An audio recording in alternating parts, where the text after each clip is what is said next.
അസ്സലാമു അലൈക്കും വറഹ്മത്തുള്ളാ. നിങ്ങളൊക്കെ തമ്പനയിൽ കണ്ടതുപോലെ നമുക്ക് ഭക്ഷണയോഗ്യമായതും ഭക്ഷിക്കാൻ പാടില്ലാത്തതുമായ ജീവികളെ കുറിച്ചാണ് ഇന്ന് പറയാൻ പോകുന്നത്.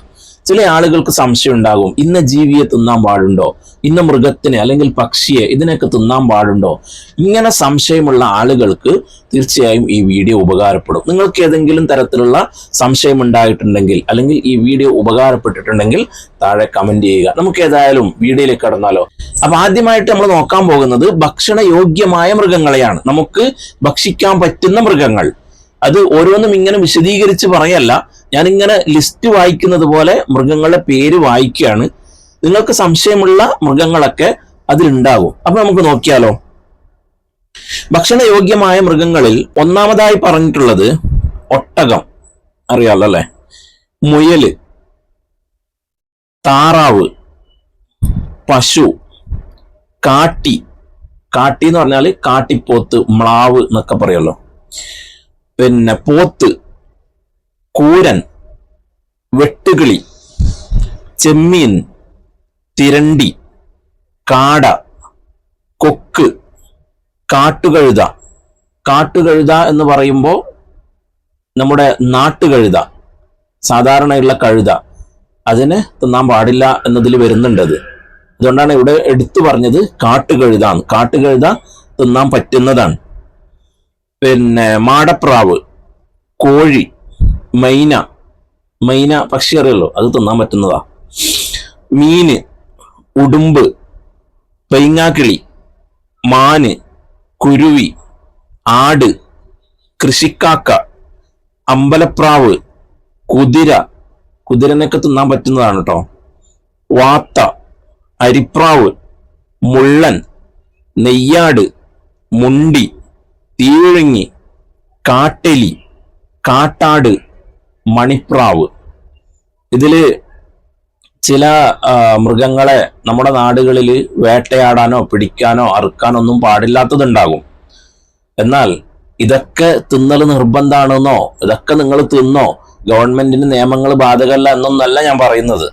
നമ്മുടെ നാട്ടിൽ നിരോധിച്ചിട്ടുള്ളതാണെങ്കിൽ അത് തിന്നാൻ പാടില്ല.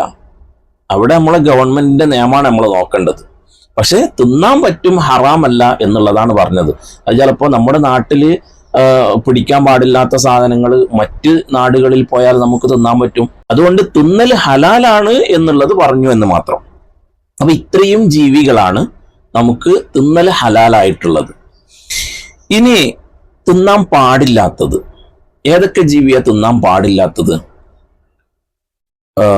പല്ലി, നീർമഞ്ചൽ എന്ന് പറഞ്ഞാല് നീർനായ അല്ലെ, ആയിരിക്കാം. അതെ. പുള്ളിപ്പുലി, അതിൻ്റെ ഒന്ന് അടുത്ത് പോകാൻ പോലും പറ്റൂല. പിന്നെ ഉറുമ്പിനെ തിന്നാൻ പാടില്ല. കഴുകൻ, തേനീച്ച, പിന്നെ നായ, പന്നി, അത് പിന്നെ പറയണ്ടല്ലോ.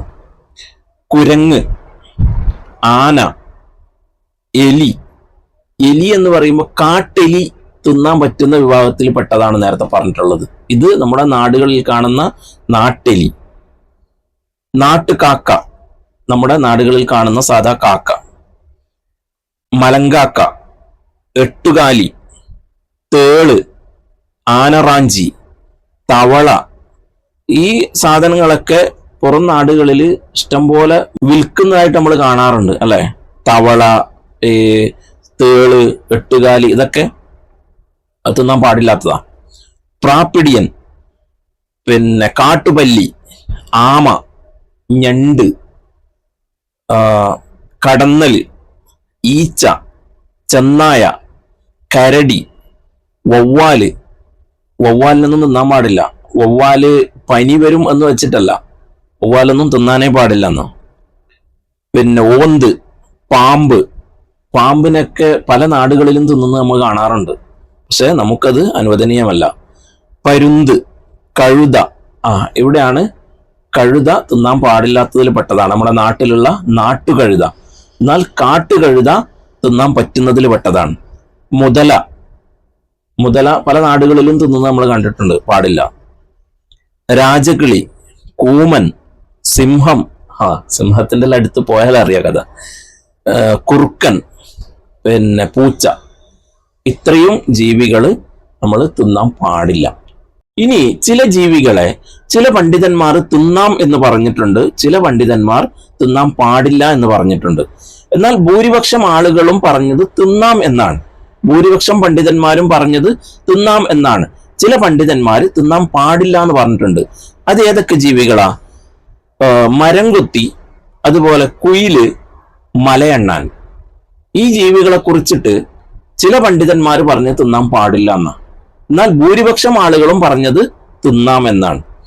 ഇനി ഭൂരിപക്ഷം ആളുകളും തിന്നാൻ പാടില്ല എന്ന് പറഞ്ഞ ചില ജീവികളുണ്ട്. അതേതാ? മയില്, തത്ത. ഈ രണ്ട് ജീവികളെയും കൂടുതലും വളരെ ചുരുങ്ങി ചില ആളുകൾ തിന്നാമെന്ന് പറഞ്ഞിട്ടുണ്ടാകും. എന്നാൽ ബാക്കിയുള്ള ആളുകളൊക്കെ പറഞ്ഞു തിന്നാൻ പാടില്ല എന്ന് തന്നെയാണ്. പക്ഷെ മയിലിനൊന്നും നമ്മുടെ നാടുകളിലൊന്നും പിടിക്കാൻ പാടില്ല. ഇതാണ് ഞാൻ നേരത്തെ ഓർമ്മപ്പെടുത്തിയത്.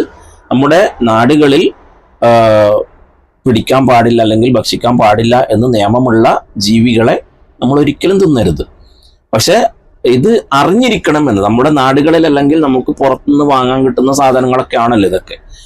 അതുകൊണ്ട് ഇത്രയും ജീവികളെയാണ് തിന്നാൻ പാടുള്ളതും തിന്നാൻ പാടില്ലാത്തതും അതുപോലെ തന്നെ അഭിപ്രായ വ്യത്യാസമുള്ളവയും എന്ന് പറഞ്ഞിട്ട് 3 വിഭാഗമാക്കിയിട്ടുള്ളത്. നിങ്ങൾക്ക് ഏതെങ്കിലും ജീവിയെ തിന്നാമോ എന്നുള്ള സംശയം ഉണ്ടായിരുന്നെങ്കിൽ, അത് ഇതിൽ ക്ലിയർ ആയിട്ടുണ്ടെങ്കിൽ ഒന്ന് കമന്റ് ചെയ്യുക. അതുപോലെ തന്നെ മറ്റുള്ള ആളുകളിലേക്ക് ഷെയർ ചെയ്തെത്തിക്കുക. അല്ലാഹു തആല നല്ലത് പറയുവാനും നല്ലത് കേൾക്കുവാനും നല്ലത് ജീവിതത്തിൽ പകർത്താനുള്ള തൗഫീക്ക് നൽകട്ടെ. ആമീൻ യാ റബ്ബൽ ആലമീൻ. അസ്സലാമു അലൈക്കും വറഹ്മത്തുള്ളാഹി.